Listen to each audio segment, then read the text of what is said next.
Apa Ustaz Muhammad Noor tadi ada sebut pasal 40 tahun dia hidup, dia kata ceramah hudud ni jarang-jarang, bahkan mungkin dia kata inilah ada musim inilah perlu, tak ada sebelum daripada ni. Boleh jadi ada tapi apa nama tempat lain ya. Saya nak bagi tahu ginilah, di Kelantan sendiri selepas tahun 1993, selepas daripada diluluskan enakmen kanun jenayah syariah itu, maka kerajaan negeri di bawah membangun bersama Islam. Ya, dasar kerajaan negeri ialah dasar MBI, iaitu membangun bersama Islam. Dan sekarang ini telah masuk fasa yang kedua yang dinamakan MMBI, merakyatkan membangun bersama Islam. Supaya membangun bersama Islam bukan ada pada kerajaan, bukan ada pada pemimpin, tetapi semua di hati-hati rakyat. Rakyat membangun diri mereka dengan Islam. Maka zaman Allah yarham Tok Guru telah buat setiap tahun Hari Hududullah. Kan kita pernah dengar sambutan Hari Hududullah. Sambutan Hari Hududullah ini adalah agenda tahunan untuk memberi ingatan kepada rakyat Kelantan bahawa inilah usaha kerajaan Kelantan untuk melaksanakan undang-undang jenayah syariat. Walaupun kita tak dapat melaksanakan lagi, tetapi secara kesedaran, keinsafan, kita masukkan agenda ini ke dalam hati rakyat. Jadi setiap tahun ada, sehinggalah tahun lepas dan tahun ini terdekat ini akan ada hari sambutan Hari Hududullah. Dan pernah sambutan Hari Hududullah ini dibuat di negeri Selangor, ya, dengan kerjasama. Jadi kita mencadangkanlah juga Hari Hududullah, sambutan ini menjadi satu agenda yang penting di peringkat kerajaan negeri ini sendiri. Dan kita minta di peringkat surau-surau, masjid-masjid, mereka mengadakan penerangan tentang hudud. Di Kelantan kini setelah daripada 19 Mac yang lalu diluluskan pindaan 2015, maka peringkat Dewan Ulama Bahasa Negeri telah melancarkan mimbar hudud, iaitulah kuliah antara maghrib dengan isyak, kuliah pasal hudud. Maksudnya kuliah pasal kanun jenayah syariah. Apa itu hudud, apa itu qisas, apa itu ta'zir, apa pembahagian yang ada dalam hudud, apa hukuman yang kena. Jadi benda itu dijadikan sebagai satu kuliah supaya umat Islam mereka sendiri sedar dan faham tentang hukum yang ada di dalam agama mereka. Saya setuju tadi bila Datuk kata, dia kata saya malu, saya bukan Islam. Orang Islam sendiri yang tak faham, yang tolak. Nah, jadi oleh kerana itu orang Islam kena mengambil sikap untuk mereka mengadakan penerangan-penerangan, kuliah-kuliah di tempat masing-masing, di institusi masjid, surau, termasuklah pejabat-pejabat kerajaan dan seumpama dengannya. Kena. Barulah insya-Allah perkara ini akan dipahami dan tu dipahami oleh non-muslim. Yang keduanya tadi ada ditanya oleh Cik Daris tadi pasal kenapa tak buat hukum Allah ni, kan? Salah siapa, pemimpin ke siapa? Ya, kalau saya lah, pandangan saya memang salah pemimpin. Ya, Al-Quran jelas dah nyatakan inna anzalna ilaikal kitaba bil haqq litahkuma bainan nas bima arakallah. Kami turunkan Al-Quran ini dengan penuh kebenaran, kesaksamaan, keadilan, semua sekali terkandung di dalam Al-Quran itu. Termasuklah hukum-hukum jenayah berkenaan dengan jenayah ada di situ. Maka kamu kena mentadbik, kamu kena menghukum dengan undang-undang yang ada dalam Al-Quran sebagaimana yang Allah Ta'ala turun itu. Kamu pemimpin. Macam kita di negeri Kelantan, kita dah nak laksana, tapi kenapa tak dapat? Kerana ada sekatan perlembagaan, bercanggah dengan perlembagaan. Perlembagaan kata mana-mana undang-undang yang diluluskan selepas merdeka, dan undang-undang yang diluluskan selepas merdeka itu, jika bersalahan tidak sama dengan undang-undang peruntukan yang ada dalam perlembagaan, maka terbatal undang-undang setakat yang bercanggah itu. Maknanya walaupun undang-undang itu datang daripada Quran, datang daripada hadis, maka terbatal sebab bercanggah dengan perlembagaan. Jadi hal ini dahulu mesti diselesaikan, ya, di peringkat kerajaan persekutuan, kerajaan pusat. Paling kurang sekarang ini masa Allah Subhanahu Wa Taala sudah membuka ruang, iaitu umat Islam semakin nak. Macam tadi saya bagi rakyat Kelantan kajian 24 dom, tidak 45 dom lagi, 24 dom, sudah 97.94% yang nak KJS, Kanun Jenayah Syariah ini dilaksanakan, ya.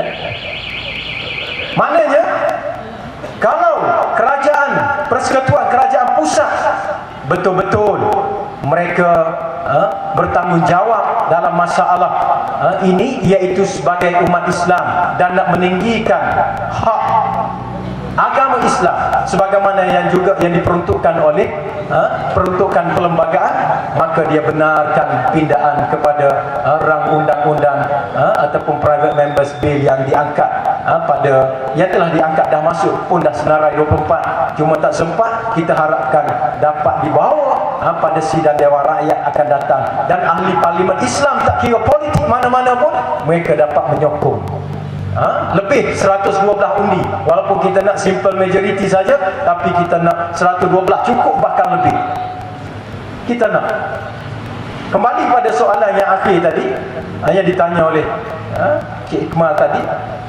Kalau tak berjaya juga, baru ni tak berjaya nak bawa, yang sidang Dewan Rakyat akan datang pun discard juga ataupun tidak berjaya, maka itulah kemenangan kita, bukan kegagalan kita. Pimpinan di peringkat Kelantan, mereka telah menyatakan bahawa sekiranya andai kata tak disekat juga, tidak dibenarkan sama ada untuk dibawa ataupun disekat macam mana sekalipun, itulah petanda keruntuhan UMNO Barisan Nasional. Dan memang betul dah kan, UMNO Barisan Nasional mereka cukup zalim, mereka cukup jahat, mereka tak tepati janji, mereka, rakyat semua boleh kata, bukan rakyat yang berpolitik berparti PAS, tetapi rakyat yang politik parti dia parti Barisan Nasional, mereka juga kata memang pemimpin aku belau dulu, kata dah nak benarkan. Jadi bila disekat, mereka ada kuasa, mereka tak benarkan, maka terserlahlah pembohongan itu. Jadi kita pun orang PAS tak duk ceramah lepas ni, ni UMNO nak sokong lagi. Jadi sebab itu kita nyatakan di sini bahawa hak sekarang ini saya baru-baru ini dalam Dewan Undangan Negeri UMNO, termasuklah Ketua Pembangkang Datuk Alwi menyatakan sokongan yang tidak berbelah bagi, dan dia kata kami ahli Dewan Undangan Negeri daripada mewakili UMNO ini, kami menyokong betul-betul hudud ini, dan dia adalah hak Allah, ini hudud Allah. Dulu orang UMNO kata hudud ini hudud PAS, hudud PAS, hudud PAS. Sekarang ini tak ada hudud PAS, mereka sebut kami nak hudud kerana hudud Allah. Maknanya dari satu sudut, itulah kejayaan dakwah PAS, yang PAS telah ceramah, PAS telah beri penerangan sekian lama, maka orang UMNO pun dia tak nampak dah itu hudud PAS, tapi hudud UMNO, tapi hudud Allah. Tapi ada orang kata sebenarnya dia berlakon je, nak kena tipu ni, mereka berlakon je. Soal ikhlas mereka, soal lakonan mereka, itu bukan soal kita, itu mereka dengan Allah.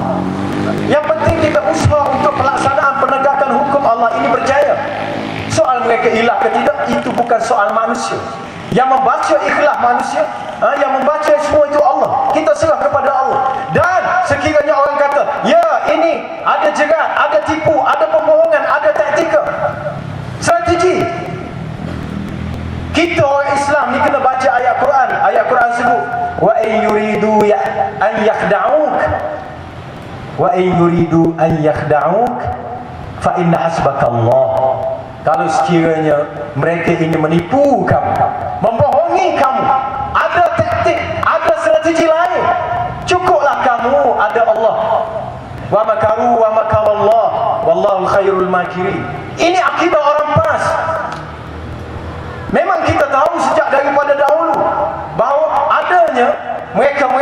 tidak puas hati yang menaruh dendam, mereka akan menipu, meletak strategi yang kadang-kadang strategi itu dilihat atas nama Islam, tetapi sebenarnya mereka hendakkan kebatilan. Ada, bukan PAS tidak sedar, tetapi ini adalah jalan kita untuk kita menegakkan hukum Islam, iaitu dengan cara kita bawa ke parlimen. Dan sebenarnya telah masuk nombor ke-24 baru-baru ini, ya, usul kita itu pun telah dipanggil kejayaan sejarah.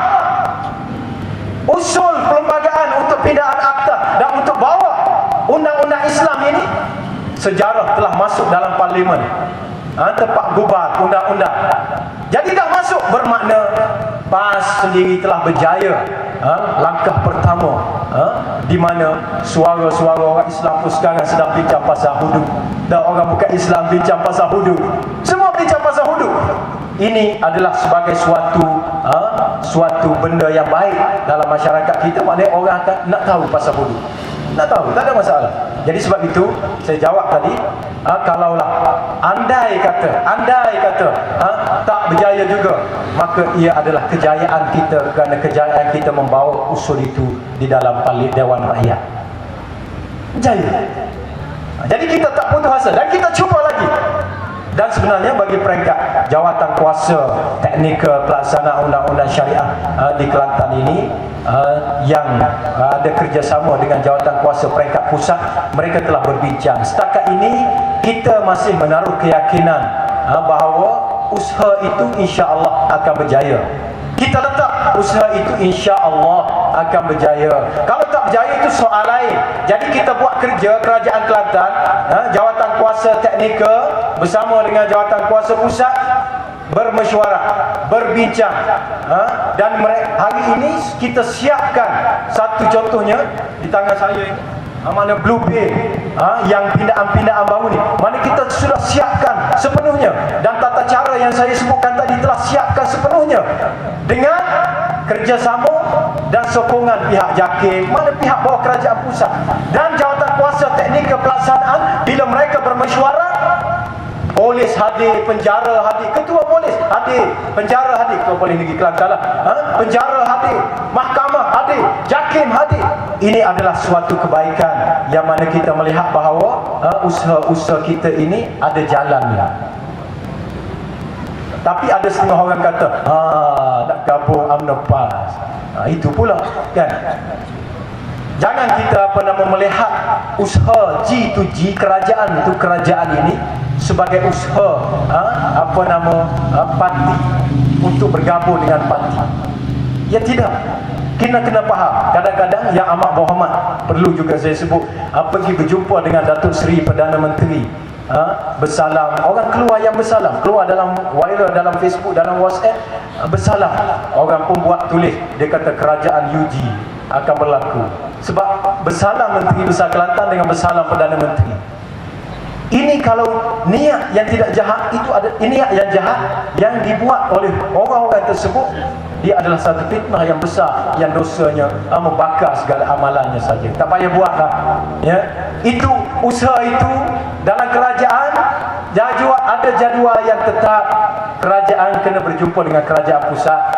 Zaman Tok Guru dulu pun, Tok Guru berjumpa dengan Tun Mahathir, masa Tun Mahathir Menteri. Tok Guru berjumpa dengan Pak Lah Badawi. Tok Guru pun berjumpa. Bukan soal parti, tapi soal kerajaan. Soal bagaimana pembinaan lebuh raya, soal bagaimana migrasi air, soal-soal untuk manfaat kerajaan. Itu yang perlu dipahami oleh kita. Jangan ada sebaran-sebaran yang tidak bertanggungjawab daripada orang, khususnya orang-orang PAS. Jangan ada, ya. Yang menariknya daripada DHPP saya tak dengar pun. Dengar daripada orang Melayu kita. Itu. Dan akhir sekali saya sebut sikit bahawa hudud yang kita nak laksanakan ini, yang sering disebut oleh Yang Amat Berhormat Datuk Menteri Besar kita, adalah usaha kebajikan Kerajaan Negeri Kelantan. Kita telah meletakkan teras, iaitu kebajikan, kemakmuran, keberkatan. Jadi hudud ini ataupun kanun jenayah syariah ini adalah merupakan usaha kebajikan. Bahawa kebajikan ini bukan beri skim-skim, bukan beri duit, bukan beri rumah, bukan itu sahaja, tetapi laksanakan hudud adalah usaha kebajikan yang paling utama.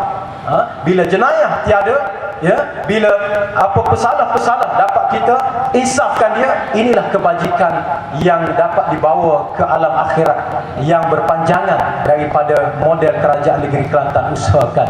Dan hudud yang nak dibuat di negeri Kelantan ni adalah memenuhi maqasid syariat, menjaga nyawa, agama, harta, maruah, keturunan semua sekali, menjaga itu. Ini adalah hasil daripada objektif syarak kita buat kanun jenayah syariah. Kena faham.